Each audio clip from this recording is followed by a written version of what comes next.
Շինարարություն, զբոսաշրջություն, գյուղատնտեսություն, ինչպիսին էր տարին, Տավուշի մարզում կամփոփենք մարզպետ Հայկ Ղալումյանի հետ։ Շնորհակալություն հյուրընկալվելու համար, պարոն մարզպետ։ Նախ որպես մարզպետ ձեզ համար 2025-ի ամենամեծ ձեռքբերումը որը կհամարեք։ Ես եմ շնորհակալ հրավերի համար 2025 թվականի ընթացքում իրականացված բոլոր ծրագրերը համարում եմ կարևոր բոլոր ծրագրերը միտված են եղել, ուղղված են եղել մարզի տնտեսական զարգացմանը, առաջնահերթ խնդիրների լուծմանը եւ ժողովրդի կյանքի բարելավմանը։ Իհարկե կառանձնացնեմ երկու ծրագիր, քանի որ Բերդի տարածաշրջանը մարզում կտրված լինելու առումով եւ տնտեսական առումով ամենախոցելին էր, 25 թվականին ավարտին հասցվեցին Բերդ տանող երկու ճանապարհների շինարարության աշխատանքները եւ հիմնանորոգման աշխատանքները, դրանք են Գանձաքար-Իցակար ճանապարհը, որի երկարությունը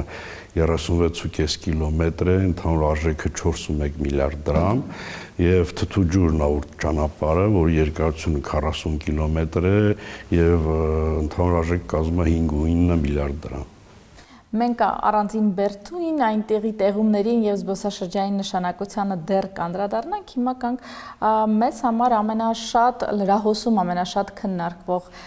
թեմաներից մեկին, Տավուշը թերևս միակ մարզն է, որտեղ արդեն իսկ ունենք սահմանազատված, ճիշտ է քիչ, մոտ 12 կիլոմետր հատված, բայց կա այդ հատվածը։ 2024-ին, երբ գործընթացը արդեն ակտիվ փուլում էր, շատ էր աղմուկը եւ վատատեսական սցենարներ շատ էին գրվում։ Հիմա 2025-ին, երբ տարին անցավ ու արդեն սահմանազատված հատվածը փաստ էր,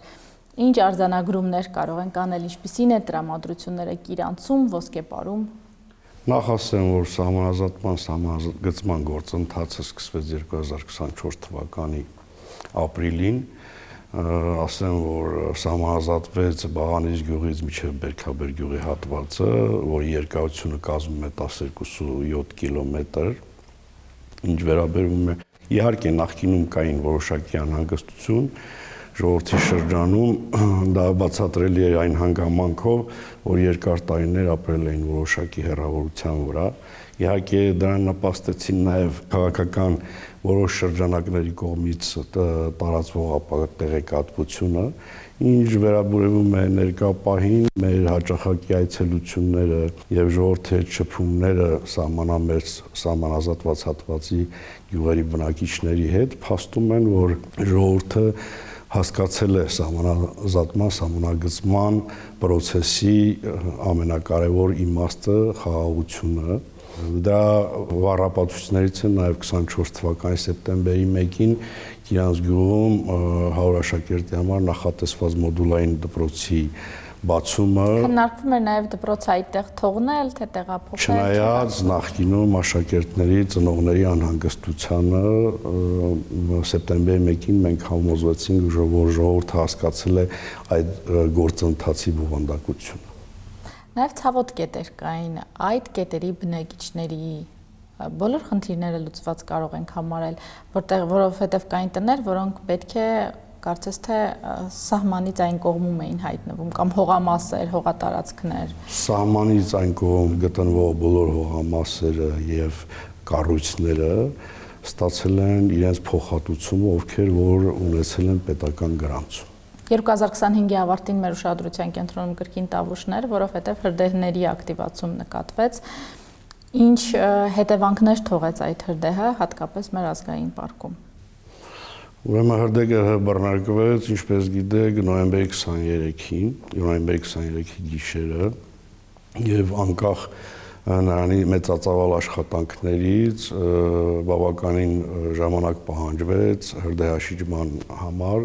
եւ մարոմը, եթե չեմ սխալվում, գրանցվեց ամսի 27-ին ժամը 18:30-ի սահմաններում։ Ուրեմն այրվեց ընդհանուր 1400 հեկտարի կարգի տարածք, որոնք հիմնականում խոտածածկ, բուսածածկ տարածքներ էին,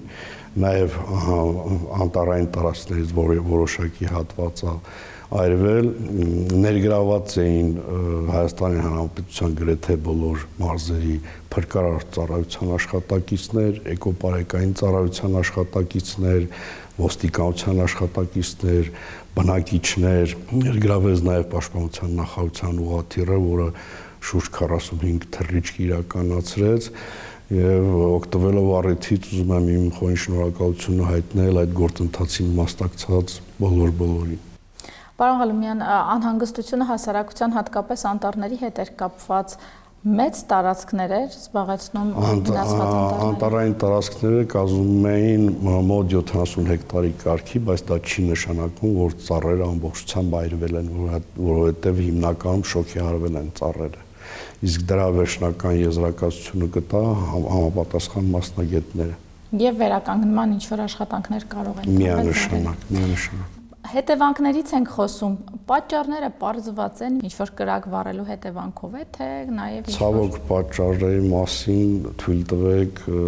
մեկնաբանություն տան համապատասխան մարմինները, ես այդքան տեղեկացված չեմ։ Իսկ դուք որպես մարզպետ նման խոսակցություններ ձեզ հասել են, որ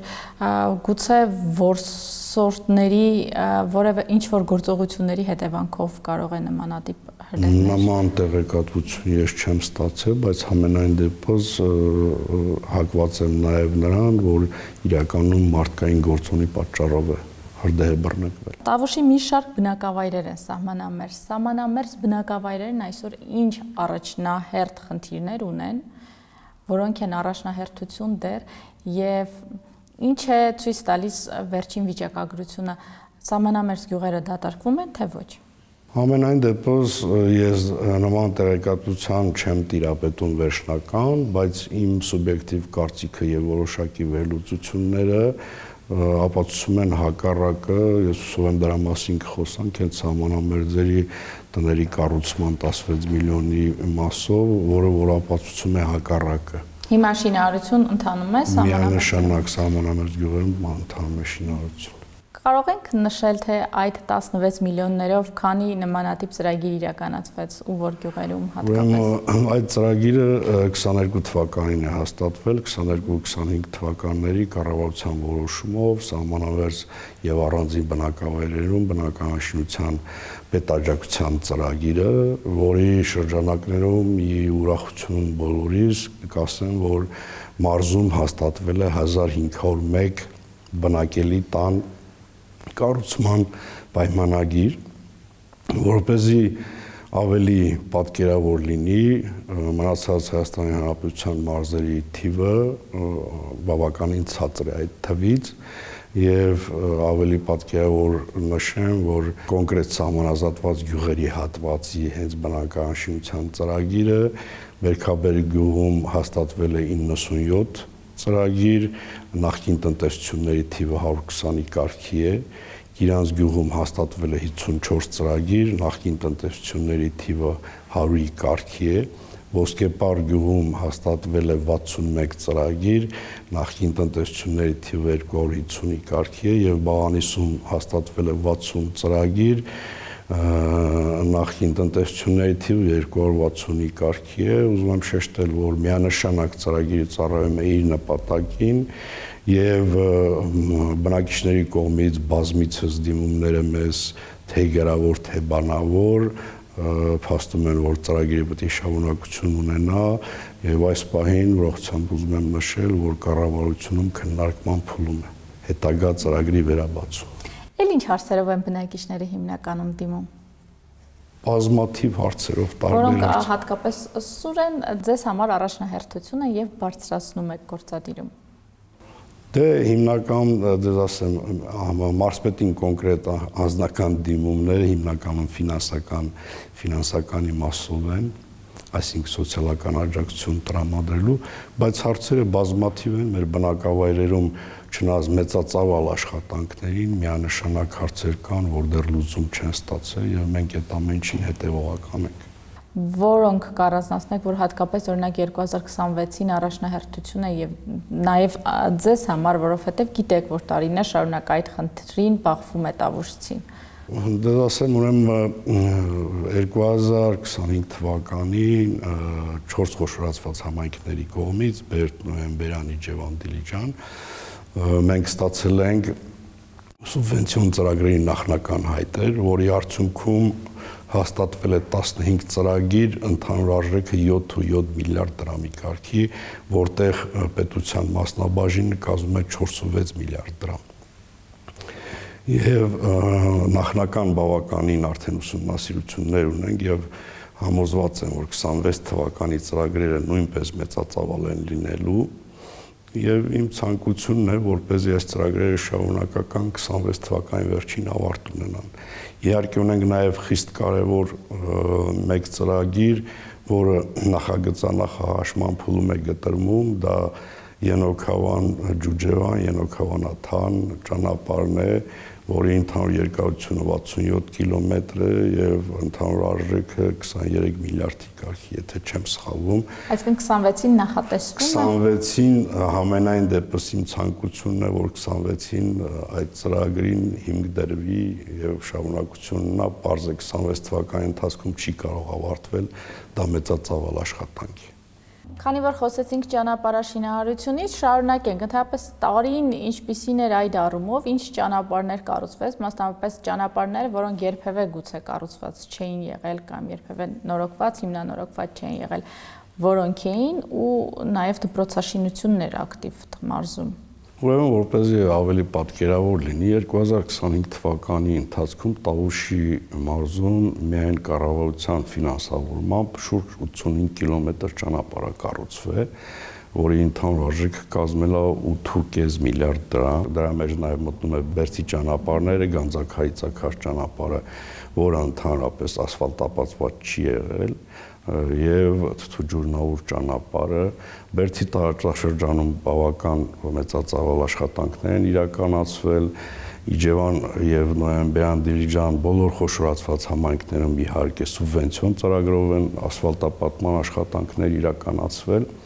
Կոնկրետ դպրոցաշինության մասով ասեմ, որ 2023 թվականի կառավարության որոշումով հաստատվել է մարզում 18 նոր դպրոցների կառուցումը եւ երկու դպրոց շահագործման է հանձնվել, դա Կիրանցի եւ Շեշտեցի մոդուլային 100 աշակերտի համար նախատեսված դպրոցներ եւ Գանձակարի 500 աշակերտի համար նախատեսված դպրոցն է։ 10 դպրոցների շինարարական աշխատանքները գտնվում են տարբեր փուլերում, 6 դպրոցի շինարարական աշխատանքների մեկնարկը կտրվի 26 թվականի սկզբից։ Ասեմ նաև, որ 25-26 թվականին նախատեսված ունենք 6 դպրոցների վերանորոգման, արդեն ոչ նորի կառուցման աշխատանքներ, որոնք տարբեր փուլերում են գտնվում։ Մանկապարտեզների մասով ասեմ, որ Բագրատաշեն գյուղում է կառուցվում 150 սանի համար նախատեսված մանկապարտեզ, որի արժեքը 800 միլիոն դրամ է։ Նախկինում չի եղել։ Նախկինում եղել է, ոչ բարեկարգ վիճակում է եղել։ Բաղանից գյուղում է այսօր կառուցվում, սուբվենցիոն ծրագրերի շրջանակներում Կողբ գյուղում է կառուցվում, 25 Բոլոր տեղերում եղել է, բայց ոչ եղել է, բոլոր տեղերում եղել է, հիմնականում ուղղակի պայմանները նորմալ չեն եղել, այդ պատճառով նորն են կառուցում։ 15 մանկապարտեզներ 25 թվականի ընթացքում վերանորոգվել են, նաև այդտեղ ունենք հով կազմակերպության կողմից 3 մանկապարտեզների վերանորոգման, որոնք տարբեր փուլերում են գտնվում աշխատանքները, այսինքն բավականին մեծածավալ աշխատանքներ են իրականացվում այդ ուղղությամբ։ Իսկ միացումներ, դպրոցների օպտիմալացումներ նախատեսվում է մարզում։ Իհարկե նախատեսվում է 100 աշակերտից ցածր ունեցող դպրոցներում նախատեսվում է միավորման գործընթաց, բայց առայժմ մարզում նման process չկա։ Բայց կան այդպիսի շատ են դպրոցներն այդպիսի, որ քիչ են։ Եթե չեմ սխալվում 14 դպրոց ունենք, որոնք որ 100 աշակերտի ցածր են։ Դա խնդիրներ կարող է աշակերտների գնալ գալու հետ կապված առաջացնի, թե միանշանակ կառավարության կողմից դա նախատեսվում է տեղափոխումը, այսինքն կամ տրանսպորտ է ձեռք բերվում, որը որ իրականացնում է այդ տրանսպորտը, կամ յուրաքանչյուր աշակերտի հաշվարկով որոշակի գումար է տրամադրվում, որով ծնողն է կազմակերպում աշակերտների տեղափոխում, ինչի թվում որ կունենանք նման խնդիրներ, քանի որ ժողովուրդը միանշանակ գիտակցում է, որ իր երեխային անհրաժեշտ է որակյալ կրթություն։ Այս առումով մենք տարբերակ չունենք չմիավորելու, եթե հաշվի առնենք կրթության որակի կարևորությունը։ որակյալ կրթություն եւ ու նաեւ աշխատանք է պետք ընտանիքներին այսօր աշխատաշուկան ինչպիսին է Տավուշի մարզում գյուղատնտեսություն, անասնապահություն, ինչով են հիմնականում զբաղվում, արդյոք կա նվազում այդ աշխատանքներում։ Թվերը խոսուն են, նվազում չունենք, դրական որոշակի տենդենց կա։ Հիմնականում Տավուշի մարզի զարգացման գերակա ճյուղերն են, դա զբոսաշրջությունն է, գյուղատնտեսություն եւ թեթև արդյունաբերությունը։ Իհարկե գիտեք, որ Տավուշի մարզը մեծ գրավչություն ունի հենց զբոսաշրջության առումով։ Դիլիջան խոշորացված համայնքը, այսինքն Դիլիջանի իր գյուղերի հետ միասին այդ առումով մարզում առաջնային դեր ունի։ Դա եկել է նաև խորհրդային տարիներից, որովհետև Դիլիջանին առողջանային քաղաք է եղել։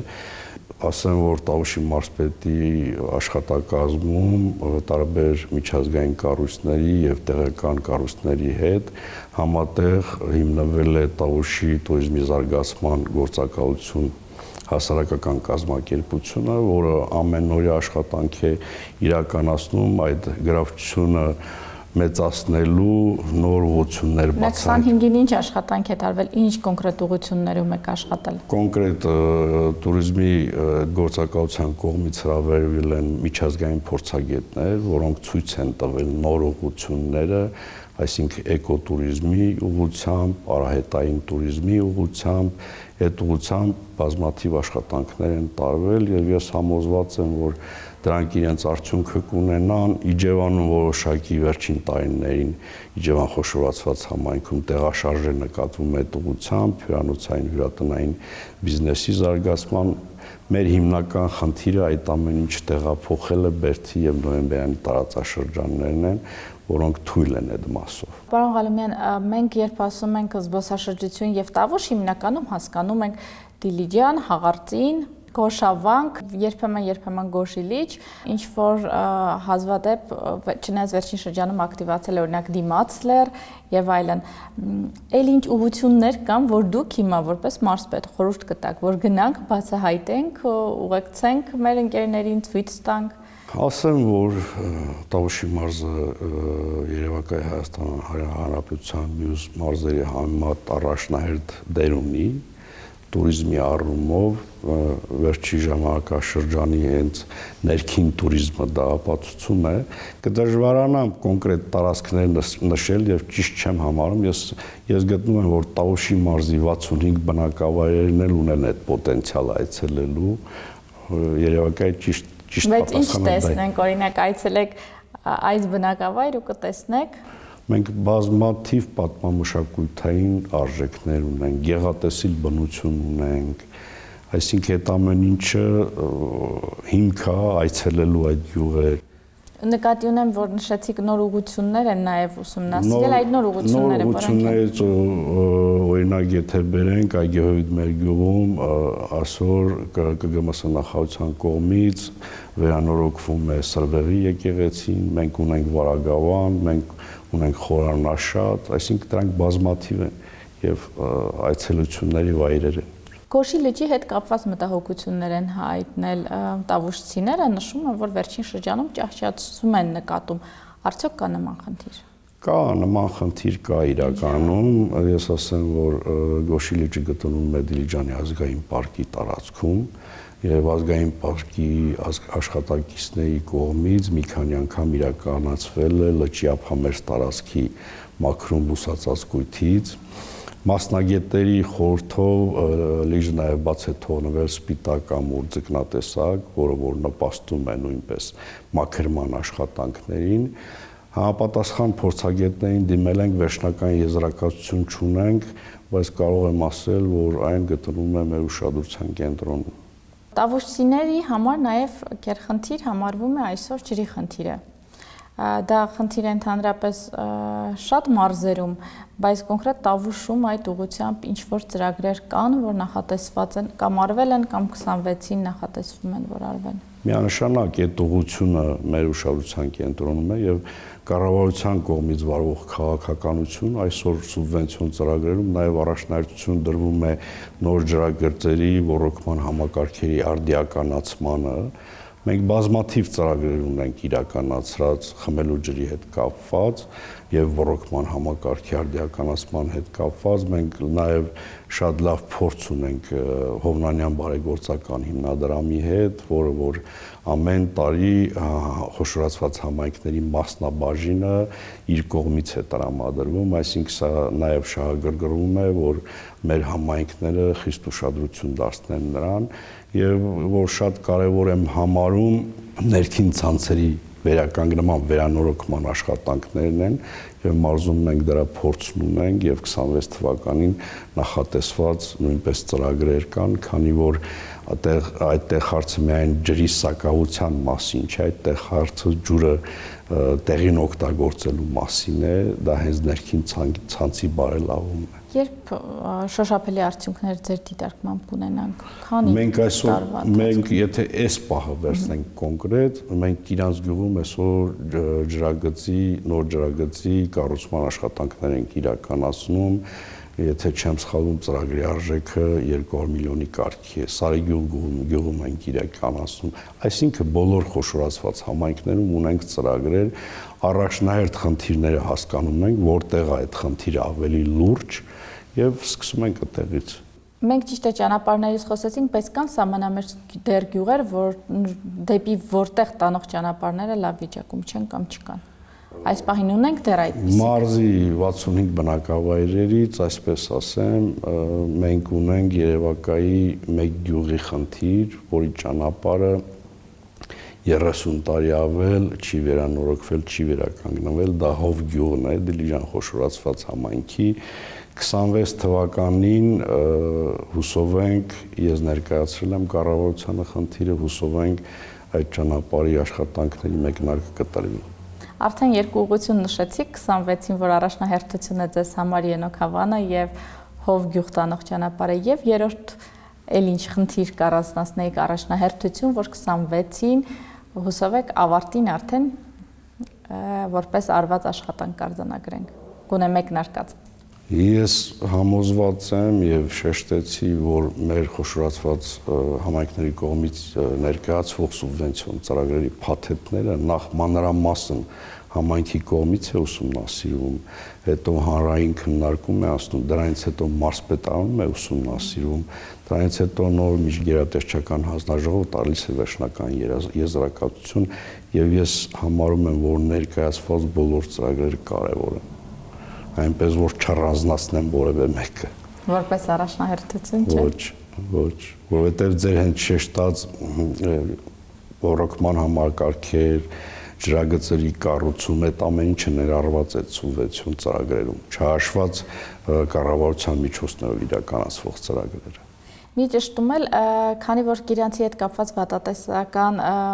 եզրակացությունները շատ էին, մենք հիմա մոտապես 1 տարի անց կարող ենք արձանագրել, արդյոք սահմանազատումից հետո եղան բնակիչներ, որ լքեցին գյուղը, թե չէ։ Իմ նշած փաստը, որ 54 տուն նոր տուն է կառուցվում, ապացուցում է հակառակը, բայց կոնկրետ տեղի բնակիչներից թե սահմանազատման ընթացքում, թե դրանից առաջ գյուղը չեն լքել։ Ընդհանուր 90-ական թվականների առաջի պատերազմի ժամանակ Կիրանց գյուղը հազվագյուտ մարդիկ են լքել, այդպիսին է բերքաբերը, այսինքն գյուղի տնտեսությունների թիվը չի փոխվել, բնակիչների թիվը չի փոխվել, շատ չնչին տարբերություն կա։ Տարին թերևս բացառիկ էր նրանով, որ սահմանին կրակոցներ որպես այդպիսին չեն հնչել։ Բնակիչների կողմից այդ առումով ավելի հանգստություն նկատում եք, թե չէ մասնավորապես սահմանամերձ գյուղերում, որովհետև Տավուշի մարզի գյուղերն այն գյուղերն էին, որոնք պարբերաբար այդ կրակոցների վախը տասնամյակներ շարունակ սրտում էին լուսացնում։ Միանշանակ ճիշտ եք, այդ առումով, ինչպես գիտեք, 90-ական թվականների պատերազմը հենց եղել է Լեռնային Ղարաբաղում եւ Տավուշի մարզում։ Այդ պատճառով մեր ժողովուրդը այդ ամեն ինչը տեսնելով եւ լավ էր պատկերացնում եւ այսօր ես համոզված եմ հենց այս խաղաղության հիմքը, որ դրվել է Երևակայի Տավուշի մարզի բնակչությունից առավել պատկերացնող հազվագյուտ լինի, դա խիստ անհրաժեշտ է եղել։ Ես ուրախությամբ ուզում եմ շեշտեմ նախ որ սահմանազատման, սահմանագծման գործընթացից հետո մեր այն 41 բնակավայրերը, որոնք սահմանամերձ են համարվում, ժողովուրդը միանշանակ ուրախ են եւ օրեցօր այդ խաղաղությունը ամրապնդվում է։ Որպեսզի Տավուշի տեղը շատերն իմանան, այդ թվում զբոսաշրջիկները դրսից, ինչ-որ փառատոններ, միջոցառումներ կան, որ նախատեսվում են 26-ին։ Այ 26-ին նախատեսվողների պատկերը դեռ չունեմ, բայց որ 25-ին իրականացվել են, գինու փառատոնը իրականացվել, հրավիրվել է Իտալիայից երաժշտական խումբ, որը շատ մեծ արձագանք գտավ։ Մի քանի փառատոն է կազմակերպում կոնկրետ Դիլիջան քաղաքում,